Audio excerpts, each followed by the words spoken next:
kayong mag-alala, makahanap lang ako ng magandang trabaho sa Dubai, magpapadala ako sa inyo. Salamat anak, mag-iingat ka doon, lagi mong tatandaan na mahal ka namin.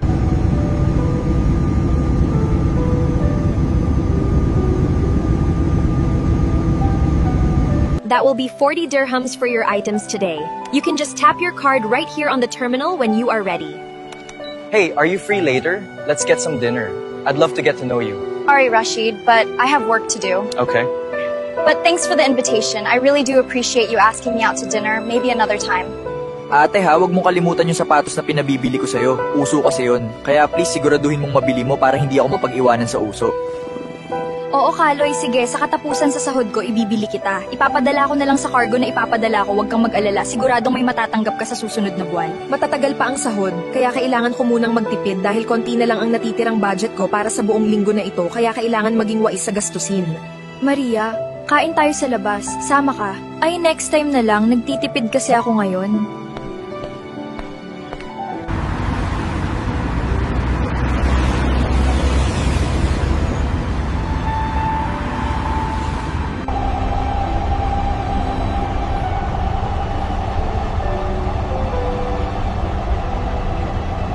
Ang gaganda ng mga damit pero kailangan kong magtipid dahil magpapadala pa ako ng pambayad sa tuition ng mga kapatid ko sa susunod na buwan. Kaya tama na muna ito. I want to send 1,000 dirhams to the Philippines.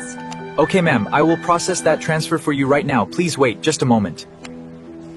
Matutuwa sila dito sa mga pasalubong ko. Welcome back ate sa Pinas. At inaantay ka na ni nanay at tatay sa probinsya ate, kaya tara na at umuwi na tayo para makapagpahinga ka na.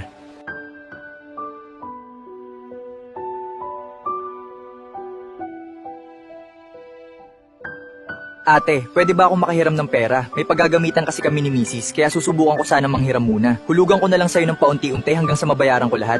Ah, ganun ba? Sige, may kaunti akong ipon, ipadala ko muna sa'yo. Huwag kang mag-alala, sapat na to para sa mga kailangan mo muna sa ngayon. Mag-iingat ka lagi dyan. Ate, naku, nakakahiyaman pero baka pwedeng makahiram ulit. Nagka-short kami sa handaan para sa binyag ng pamangkin mo. Alam mo naman, ayaw nating mapahiya sa mga kapitbahay. Oo, sige, ipadala ko sa katapusan. Basta mag-aral ng mabuti ang mga bata, ha? Huwag kayong mag-alala, hanggat kaya ni ate, bibigyan ko kayo, kaya magtiwala lang kayo.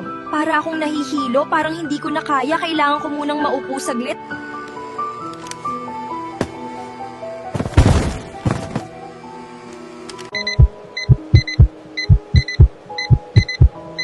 Miss Maria, I am sorry, but it is stage 3 cancer. You are too weak to work and your visa cannot be renewed. You need to go back home to the Philippines. Paano na ang pamilya ko sa Pinas? Paano na ang mga pinag-aaral ko? Ang hirap malayo sa kanila sa ganitong kalagayan ko ngayon, iniisip ko kung paano na sila. Ate, nakakalungkot naman ang nangyari sa'yo. Nasaan ang iba? Busy kasi sila kaya ako lang ang sumundo sa'yo ngayon dito sa airport para makauwi ka ng ligtas. Ate, pansamantala dito ka muna tumuloy sa amin. Pahinga ka muna at baka napagod ka sa biyahe. Dito ka lang sa amin habang nagpapahinga ka para gumaan ang pakiramdam mo.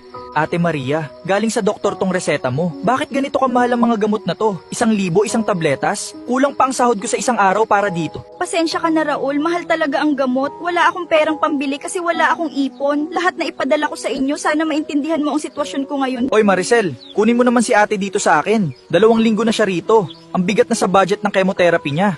May pinag-aaral pa akong mga anak. Bakit sa akin mo ipapasa? Maliit lang ang bahay ko. Noong malakas pa si ate at nagpapadala ng balikbayan box, unahan kayo sa pagkuha, ngayon pinagpapasahan nyo lang. Lord, wala po pala akong naitira para sa sarili ko. Naging semento ng bahay nila ang mga taon ko sa Dubai. Naging diploma nila ang kabataan ko. Pero bakit parang pader ako ngayon na iniiwasan nilang lahat para bang wala na akong halaga sa buhay nila matapos ang lahat? Patawarin mo po ako kung may kaunting sakit dito sa puso ko. Pero sige lang Lord, alagaan mo pa rin sila kapag nawala ako at gabayan mo sila palagi. Sana lang, kahit konti, matandaan nila na minsan, may isang Ate Maria na nagmahal sa kanila. Kahit hindi nila ako naalala, doon mo lamang lubos na makikilala ang tunay na kulay ng mga tao sa iyong paligid, maging ng sarili mong kadugo, kaya masakit isipin ang katotohanan ito sa akin.